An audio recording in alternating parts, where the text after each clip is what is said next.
perceptimi që unë krijoj është shumë ndryshe nga çfarë unë jam në të vërtetë. Në fakt, unë vuaj nga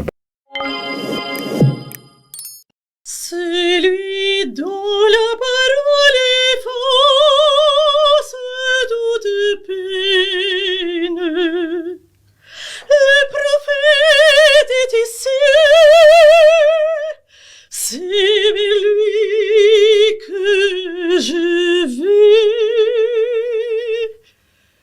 Il est doux, il est beau, sa parole est sereine, il parle, tout se dit, plus léger c'est la plaine, les radiotifs passent sans bruit, il parle, encore viendra-t-il, quand pourrai-je l'entendre? E të tjera. Për mua është një pjesë shumë e bukur sepse është edhe momenti kur ajo josh jo Kananin, më pas e vret letra e Herodiada të Masene. Kënaqësi dhe për mua të jem këtu të flas me ju. Po një koncert recital në Fier do ta bësh? Wow, nuk kam qenë në Fier ka shumë kohë, vi shumë shpesh në Shqipëri, vi gati çdo muaj, por në Fier do kisha shumë dëshirë të shkoja në Fier, të bëja koncert atje. Kjo është shumë ide e mirë. Nuk e kam menduar seriozisht, kam menduar gjithmonë të vi tek opera në Tiranë, sepse është opera atje, por pse jo, me shumë dëshirë. Opera në Tiranë është tjetër gjë dhe nuk diskutohet që është natyrale që të mendosh. Jo, do më pëlqente shumë. Kam shumë dashuri dhe flas akoma me profesoren time. Një recital nga ti komuniteti mbase ja ke një borxh të vogël. Patjetër, po edhe shkollës time të dashur. Edhe shkollës tënde të dashur. Po, profesorëve flas dhe me ta. Po pse vjen çdo muaj në Tiranë? Nuk është kërkesë llogari, është thjesht. Jo, sepse kam familjen këtu, domethënë gjë, okay? Dua t'i shikoj sa më shpesh edhe qoftë edhe për 2 ditë vi edhe iki. Sipas agjendës, domethënë të ngarkuar, familje, të gjitha punëve, karrierës, tani sapo erdha nga Istanbulli që ishim në një festival, kënduam atje 5 veta bashkë me kolegët e mi të tjerë, po bënim një tur edhe më mbrapa jam në Spanjë duke bërë Maria Magdalenën në Barcelonë për 3 muaj. Do bëjmë edhe me një regjizore shumë feministe në Barcelonë, Carme Portacelli. Mendoj që do bëjmë diçka shumë të bukur, si edhe me disa aktorë të mirë nga Hollywoodi, do ketë edhe tekste edhe jo vetëm kanto. Sa bukur. Në një pyetje për mua keni me shikoni edhe një hapësirë në këtë sezon që jo vetëm pyes, po dhe pyetem nëse keni një pyetje urdhër, a ke marrë librin? Ky është libri që un kam disa vite që e përdor me studentët, sepse sintaksa juaj është e çuditshme dhe nga të paktat e çuditshme në shkuptim. Her pas here unë bëj ushtrime me veten, marr fjali të gjata tek Adareja, dhe tek ju, dhe i bëj skemat. E kam hobi këtë gjë. Më ka ndodhur që edhe ta lodhi nuk e bëj dot. Ose e bëj dot, po do përqendrim mbas të gjithëve na ka ndodhur kjo gjë. Edhe kam parë që keni një sintaks të mrekullueshme, shumë shqip. Kam vizuar, ky është libër shumë i përdorur. Kam vizuar fjali që në rreshta mund shkojnë, nuk e kujtoj dot tani se e përdor vazhdimisht, mund shkojnë 9 rreshta, një folje. Dhe pafund pjesore. Kjo është një anë. Ana tjetër është që unë jam në kontakt vazhdimisht me të rinj dhe fëmijë që duke qenë bilingual, sintaksa e juve përkatëse po e dëmton sintaksën e shqipes. Kjo marrëdhënie që keni ju me shqipen më ka befasuar gjithmonë. Si vjen kjo gjë? Nuk e di, unë jam thënë edhe në ndonjëherë tjetër që jam një dashnor shumë i përkushtuar ju shqipe e ndjej shumë edhe më pëlqen jashtëzakonisht të shkruaj. Edhe madje kur në rastet e rralla kur më është dhënë mundësia që të takohem me Ismailin, pjesa që më tërhiqte më shumë ishte kuraria që ta fusja në bisedë për gjuhën. Se natyrisht ai zotronte shqipen në një mënyrë të jashtëzakonshme, po ajo që më pëlqente shumë ishte kur ai bënte krahasimin me rusishtën, se Ismaili fliste dhe frëngjishtën, por rusishtën e kishte të zotruar, ndërsa frëngjishtën e fliste, e lexonte, po tek rusishtja ishte thelluar shumë, edhe e kishte kompetencën për të bërë paralelizmën me shqipen, dhe duke qenë se rusishtja është gjua e disa kolozëve, dhe duke qenë se ai ka bërë edhe shqipërimin e reve në pantallona, që për mua është një gjë jashtëtoksore, edhe e pyesja për rreth në pantallona të versionit origjinal të Majakovskit. Dhe Ismaili kishte mënyrën e vetë se si argumentonte, që unë s'marr përsipër dot që ta përsëris, por argumentonte që shqipja ka disa instrumenta që nuk gjenden në rusisht, dhe sipas tij rusishtja në vetvete është një gjuhë me shumë instrumenta. Në ndërkohë unë e shikoj, e kam parë në disa raste kur më është dhënë mundësia që të bëj korrigjime ose të bëj redaktime të fjalimet mia në anglisht, se si është e pamundur që shumë gjëra që shqipja i ka, shumë gjëra, ti kthesh në anglisht dhe ti ruash, nuk është impossible. Dhe pavarësisht se për mua që nuk e zotroj anglishtën si që zotroj shqipen, më duket normale që ato të kthehen, por kur një dikush që e flet anglishtën si gjuhën e nënës thotë çfarë do të thonë kjo, ose kjo s'bën sens, të duket dhe të mërshme që të detyrohesh ta reduktosh larmin e nuancave për shkak se s'bën sens. Tani, unë nuk është se kam studiuar, po e kam shumë organike dhe më vjen shumë natyrshëm, edhe e kam kënaqësitë posaçme kur shkruaj, nuk kam mundësi të ulem përpara një kompjuteri dhe të rri të shkruaj siç kam pas mundësinë kur shkruajta Kurbanin, por Kurbani ka dalë me një frym. Jo, Kurbani është shkruar në mënyrë të pandërprerë. Po. E transmeton lidhja, domethënë, po. Edhe shkruar në një periudhë 2 mujore, diçka e tillë. Duket, po, ndjej. Edhe pandërprerë, ditë-natë.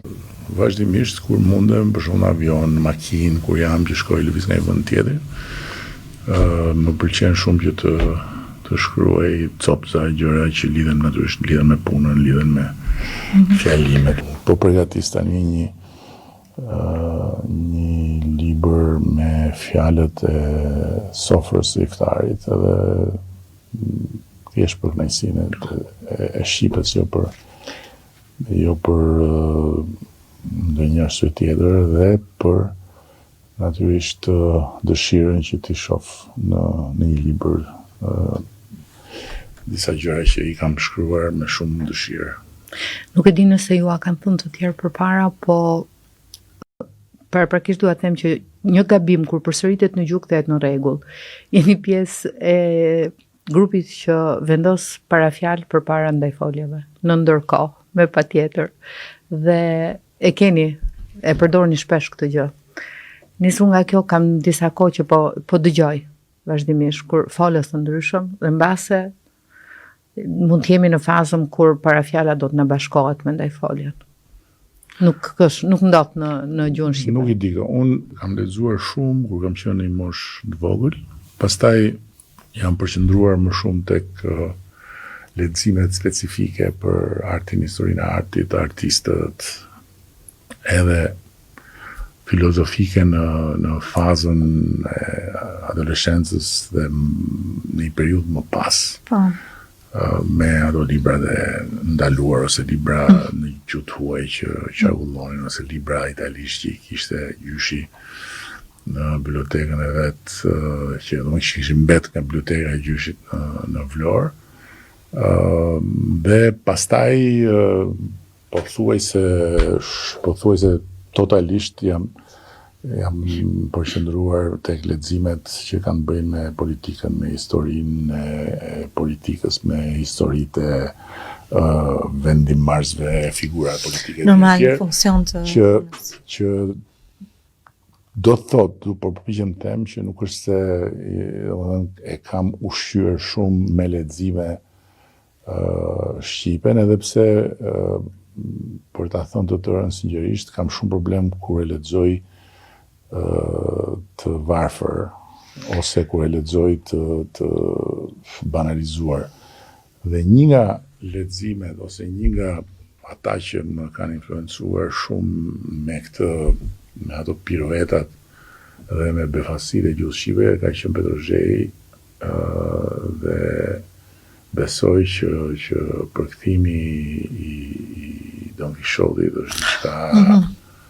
është diçka e mahnitshme, edhe ai për shembull një gjë që ai e përdor edhe që nuk është korrekte, thonë, ose di që është korrekte, që është korrekte në këtë aspekt ka një pamje shkencore po flas. Po ai përdor bashkimin e disa fjalëve bashkë, shumë e me asnjë të përngjasuarën. Edhe si Asgushi. E me asnjë të përngjasuarën dhe me asnjë të përngjasuarën është një fjalë. Po.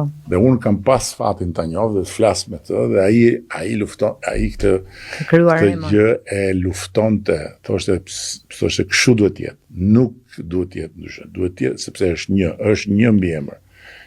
E me asnjë të përngjasuarën është një mbiemër. I me asnjë të krahasuarin është një mbiemër, thoshte ai. Kështu që kjo është marrëdhënie me shqipen. Unë besoj që është një mrekulli që të jetë dhënë dhurata të jetosh edhe të jetë dhënë në Shqip. Ajo që është tragjike për mua është mënyra se si po sakatohet, po varfërohet, po përshëndohet Shqipja nga edhe kjo me sa duket është një vuajtje për të gjitha gjuhët. Unë flisja me një profesor të gjuhës italian, edhe më thoshte që ai në fakt ishte në prag pensionit, dhe se më tha, zi po presdal pension, se nuk mundem ta jetoj dot më nivelin e friction të italishtes të studentëve të sotëm. Prandaj duhet fillojmë nga fëmijët.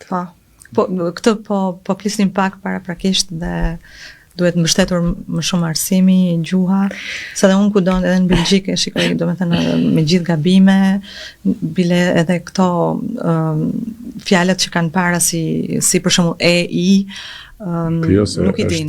Tani më është futur frima. Është futur virusi deformues i komunikimit shpejt nëpër telefona, shkurtimet, heqja e për shembull shenjave të piksimit. Viktima e parë e gjuhës shqipe, jo jo sot, po e para që kur hyri kompjuteri i parë këtu në këtë vend është ë-ja. Edhe ç'ja. Edhe ç'ja. Dhe unë më kujtohet kur shkova në Ministrinë e Kulturës, unë vura një job për ata që i bënin shkresat pa ë, dhe unë nuk firmosja shkresa pa ë, pastaj u bë të mërshme, sepse që në fakt te kompjuteri është shumë e thjeshtë, ti bën vetëm një manovër aty dhe ti tani kanë dalë dhe tastiera. Ti mund ta përdorësh ënë dhe s'ke problem, por imagjino tani në celularët e në këto megjithse ë-ja kanë dalë tastierat më është do shfaqet dhe zhduket sipas masës përdorimit, po është një katastrofë. Kartë koha për një reformim kurrikular në arsimin e mesëm të lartë, sidomos në lëndët e gjuhës dhe letërsisë, në mënyrë që të arrijmë të vrasim sado pak analfabetizmin. Ne rikthyem gjuhën. Por në shkollën e mesme, se kishin hequr fare. Tani unë kërkoj një rikthim tjetër. Unë kam luftuar atëherë dhe i thosha gjuha shqipe duhet të rri deri në universitet dhe duhet të rri deri në fund. Kam thënë qysh atëherë që ne gjuhën shqipe duhet ta fusim në të gjitha radhët, në të gjitha nivelet e shkollimit, dhe të jetë me detyrim. Dhe kush nuk flet shqip dhe kush nuk shkruan shqip s'duhet marrë diplom fare as për asgjë tjetër. Si kudo. Kështu kam menduar unë. Por nga e thëna në të bërë është mes një detytër edhe vetëm një konkluzion pozitiv ka kjo për mua, që janë gjitha këto prova që nuk jam ai diktatori që shumë kush mendon, po në këtë rast për fat keq. Unë mendoj që kompetenca që gjuha sot ka fituar kompetencën komunikative që nuk e ka patur përpara si kurrikul flas. Se ne jemi marrë shumë me ta gjuhën, po si jemi marrë me komunikimin. Dhe këtë ka fituar në kurrikulat e shkollës mesme. Po vazhdoi të ngulmoj shumë për një integrim të gjuhës me letërsinë në arsimin e mesëm të lartë. Të mos bëjmë gjuhë për gjuhë, po të bëj gjuhë në të shprehur, që kur ai të mbaroj klasën e 12 të jetë një zotrues i mirë i gjuhës shqipe, një komunikues i mirë i gjuhës shqipe. Dhe unë jam shumë entuziaste për futjen e gjuhës shkollë mesme, padyshim. Por mendoj që e kemi kaluar këtë fazë. Jo, dakor, nuk mendoj që të jenë të integruara. Unë mendoj që çdo gjë plus që ne bëjmë për gjuhën dhe çdo gjë plus që mund të bëjmë duhet marrë shumë seriozisht, sepse do të na varfrohet dhe do të na humbas për masa që nuk mund të imagjinohen, por që edhe pastaj përbëjnë humbje që nuk kthehen dot mbrapa. Eksakt, po. Kështu që për këtë arsye unë jam absolutisht mbështetës i çdo lloj ideje të kësaj natyre. Por duke qenë se këtu nuk jemi në një format që na ndihmon të hyjmë në të thella. A ndjesh i plotësuar? A ke realizuar gjërat që deshe të realizoje në fushat e artit, pasioneve të jetës? Unë vuaj nga pakënaqësia. Ata që më njohin nga afër e dinë shumë mirë këtë gjë. Ata që më shikojnë nga larg nuk e besojnë fare këtë që po them unë, sepse me sa kam arritur të kuptoj është që në distancë perceptimi që unë krijoj është shumë ndryshe nga çfarë unë jam në të vërtetë.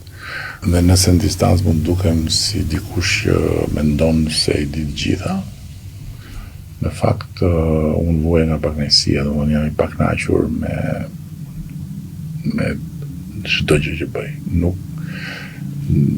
Nuk them që po tu jam happy, sepse nëse do ketë një gjë me cilën do jemi kënaqur pa kushte, besoj do arri ta shoh momentin e hyrjes në Bashkimin Evropian, sepse aty ajo është një gjë epokale, historike, jashtëzakonshme dhe që përtej të gjitha gjërave, domethënë është një, ndërsa të gjitha arritjet e tjera që sigurisht nuk kanë kohë as për fatin, as për mundësi, as për çfarë kam arritur etj, po të gjitha të tjerat i shoh me një ndjenjë pakënaqësie ndaj vetes, jo ndaj mundësive që më janë dhënë, po ndaj vetes. Sepse në çdo gjë mendoj që mund të kisha bërë gjërat më mirë, mund t'i bëj gjërat më mirë dhe është një gjë që e kam pasur historikisht. Unë luftoj shumë për bindjet e mia, domethënë jam shumë i vështirë në debat, sepse i mbroj me shumë forcë bindjet e mia dhe unë mendoj që njeriu duhet i mbroj bindjet e vetë me forcë. Por jam shumë i hapur për të kuptuar se çfarë mund të bëj më mirë, edhe për të kuptuar se ku mbase tjetri e ka mirë dhe unë e kam gabim, por nuk e tregoj. Të nuk e tregoj. Me profesionin. Por ama jo, e kam pas gjithmonë, domethënë kam qenë gjithmonë që i vogël fare i bllokoj. I pathyeshëm në kokëfortësinë për të nxjerrë timen, por sa më shumë ka kaluar koha, aq më shumë kam krijuar një mekanizëm të rimarrjes me veten time, të asaj që është debatuar edhe të rikonsiderimit të gjërave. Ka ndodhur në raste të caktuara me njerëz, kuptohet që me cilët nuk kam rivalitete edhe të cilët nuk janë në arenën ku o do fitosh o do humbasësh. Ka ndodhur që ti shkruaj, ti them ishe drejt, shumë faleminderit sepse mendoj që fal debatit që patëm tani kam një pamje më të mirë ose kam një mendim më të drejtë lidhur me X gjë ose me X gjë. Si çdo gjë që ka nevojë për pak kohë ose për pak qetësi. Nuk e di, po domethënë Tony Blair ka shkruar një libër shumë të bukur për leadershipin edhe